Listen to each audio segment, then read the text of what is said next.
Lalu untuk membahas lebih lanjut, pemirsa kita terhubung dengan bakal calon Gubernur Banten, Airin Rahmidiani. Selamat sore, Bu Airin. Ya, selamat sore Mas. Izin dengan Mas siapa ya? Dengan Agung di sini, Bu Airin. Oh iya, Mas Terima Agung, apa kasih Bu kabar? Airin Terima kasih sudah banyak. berkenan bergabung bersama kami di Berita Satu Sore. Bagaimana detailnya Bu Airin hingga akhirnya Anda diusung oleh Partai Golkar dalam Pilgub Banten ini, Bu Airin? Ya, tentunya saya bersyukur, terima kasih banyak pada Ketum Bahlil dan keluarga besar DPP Partai Golkar yang sudah mengizinkan saya untuk ikut dalam kontestasi Pilkada Gubernur Banten. Saya hari ini dengan Bapak Haji Ade Sumardi dari PDI Perjuangan, Partai Buruh, Partai Gelora, PKN, Partai Umat, PKP, dan juga yang lainnya. Alhamdulillah sudah mendaftarkan tadi dan dinyatakan berkas lengkap. Doain mudah-mudahan semuanya memenuhi persyaratan sehingga kami bisa ikut dalam kontestasi Pilkada Gubernur dan Wakil Gubernur Banten, dan doakan mudah-mudahan kami menang dan dilantik jadi Gubernur dan Wakil Gubernur Banten. Amin. Amin. Kita lihat nanti perjalanan dari Pilkada ini sendiri. Tetapi bagaimana dinamika yang terjadi saat pencalonan Anda oleh Golkar? Yang pasti politik itu dinamis dan saya banyak belajar karena saya sebagai seorang politisi pun juga tentu harus terus belajar dan doakan kita punya prinsip.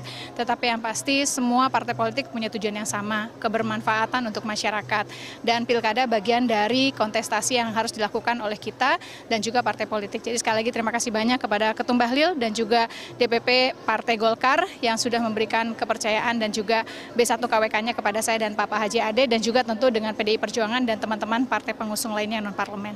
Oke, Bu Airin, tujuannya sama untuk kebaikan rakyat, kebaikan bersama begitu. Mengapa pada saat itu Anda sempat datang ke PDI Perjuangan? Apa yang coba disampaikan oleh PDI Perjuangan? Yang pasti kita punya visi misi yang sama, bagaimana kita membangun Banten, Banten maju bersama. Saya banyak berinteraksi di wilayah Tangerang Raya, Pak Haji Ade banyak berinteraksi di wilayah selatan, yaitu Lebak, Pandeglang, dan kami keluarga besar ada di Kabupaten Serang maupun juga Cilegon. Sehingga mudah-mudahan ini menjadi modal bagi kami memahami keinginan masyarakat, di mana kami juga turun ke lapangan, kita sedang menyusun program visi misi, dan mudah-mudahan pada saat nanti kita menang dan dilantik, maka kita bisa menjalankan program kegiatan yang kebermanfaatan bagi masyarakat sesuai dengan program prioritas yang dibutuhkan oleh pemerintah Provinsi Banten, dan mudah-mudahan Banten lebih baik, lebih maju lagi, masyarakatnya sejahtera. Oke, Bu Airin, barangkali bisa diceritakan, Golkar sebelumnya kan sempat mencabut dukungan terhadap Anda, tetapi di detik-detik akhir kemudian Golkar kembali memberikan dukungan kepada Anda begitu. Bagaimana? Yang pasti Golkar tidak mencabut. Kalau skep itu sudah keluar pada saat zaman Pak Erlangga sebagai Ketua Umum dan sekretarisnya Pak Ludwig. Skep itu sudah kami terima sebetulnya. Namun ada dinamika politik pada saat penentuan B1 KWK, dan bersyukur tentu saya berdoa bahwa pertolongan, keajaiban Allah itu ada dan nyata. Jadi sekali lagi saya bersyukur, berterima kasih pada saat setelah deklarasi dengan Pak Haji Ade dan partai pengusung PDIP dan juga pendukung yang lainnya. Alhamdulillah kemarin Golkar pun juga menyerahkan B1 KWK kepada saya, karena bagi saya Golkar ini adalah rumah bagi kita semuanya. Oke, untuk PDI Perjuangan sendiri begitu, sempat ini juga viral bahkan menjadi perbincangan warganet juga begitu ya, soal pada saat Bu Megawati sempat katakanlah menyentil Bu Airin dalam tanda petik mengospek pada saat di PDI Perjuangan begitu ya. Bagaimana Anda melihat ini? Yang pasti Bu Mega sayang dengan saya, tentunya sebagai seorang perempuan dan seorang ibu. Dan saya memahami bagaimana apa yang dilakukan oleh beliau, bahwa kita, bukan hanya saya saja, tapi perempuan-perempuan yang berpolitik atau perempuan itu harus tegas, harus turun ke lapangan, memahami kondisi di lapangan, berperi kemanusiaan, dan bagaimana kita pun juga bisa memberikan kebermanfaatan.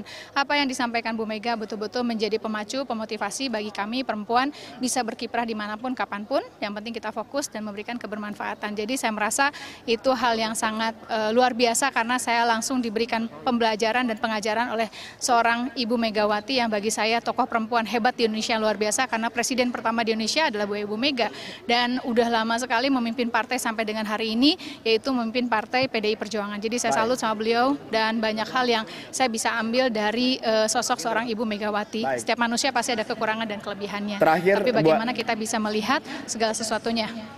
Terakhir Bu Airin, barangkali sekarang PDIP sudah ada jatuhkan dukungannya, kemudian juga dengan dukungan Golkar sekarang, bagaimana Anda menatap pertarungan di Pilgub Banten mendatang? Bismillah, doakan kita bisa menyentuh hati masyarakat, dan masyarakat nanti saatnya 27 November mayoritas memilih saya dan Pak Ade, sehingga kita bisa memenangkan kontestasi Pilkada Gubernur Banten. Doakan. Baik, terima kasih Bu Airin atas kesediaan Anda bergabung sama kami di Berita Satu Sore. Selamat kembali beraktivitas. Kami dengar sedang menyapa warga di sana ya. Ya, terima kasih, makasih. Sukses juga buat Mas dan Berita Satunya. Terima kasih. Baik, sukses terima ya. kasih. Bakal calon Gubernur Banten Airin Rahmidiani. Tadi sudah kita diskusi bersama-sama, pemirsa sudah bergabung bersama kami di Berita Satu Sore. Sebelumnya pemirsa Partai Golkar akhirnya balik arah mengusung kadernya sendiri Airin Rahmidiani, Ade Sumardi di Pilgub Provinsi Banten. Perubahan sikap partai ini terjadi usai PDI Perjuangan kemarin resmi mengusung Airin di Pilkada Banten.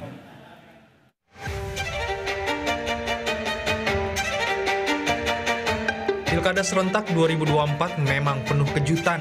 Utak-atik pasangan cagup-cawagup terus dilakukan, bahkan di menit-menit terakhir pendaftaran pasangan calon. Salah satunya seperti Partai Golkar yang akhirnya balik arah mendukung Airin Rahmidiani untuk maju sebagai calon gubernur Banten. Sikap Partai Golkar ini berbeda 180 derajat dengan beberapa hari sebelumnya yang menyatakan tak akan mengusung Airin di Pilkada Banten. Perubahan sikap Partai Beringin ini terjadi usai Senin siang PDI Perjuangan mengumumkan pasangan Airin Rahmidiani, Ade Sumardi diusung jadi cagup-cawagup Provinsi Banten. Ketua Umum Partai Golkar Bahlil Lahadalia mengaku perubahan sikap partainya ini lantaran telah menganggap Airin sebagai anak kandung Partai Golkar yang layak diusung. Bahlil juga menampik jika dikatakan partainya panik karena Airin justru diusung partai lain di Pilkada Provinsi Banten. Kenapa harus ada larangan? Boleh ada partai politik yang menantang pasangannya kan begitu. Jadi sah-sah saja. Tidak ada sesuatu yang luar biasa. Yang kedua, hari ini Bu Airin kita dari Partai Golkar karena memang kita ada memberikan komunikasi. Jadi tidak ada juga yang keliru. Tidak ada yang merasa kebakaran-kebakaran. Oh, mendukung kadernya sendiri kok ada kebakaran. Dari mana cerita itu? Jangan berhalusinasi. Biarkanlah yang terbakar itu yang merasa terbakar. Kami adem-adem saja.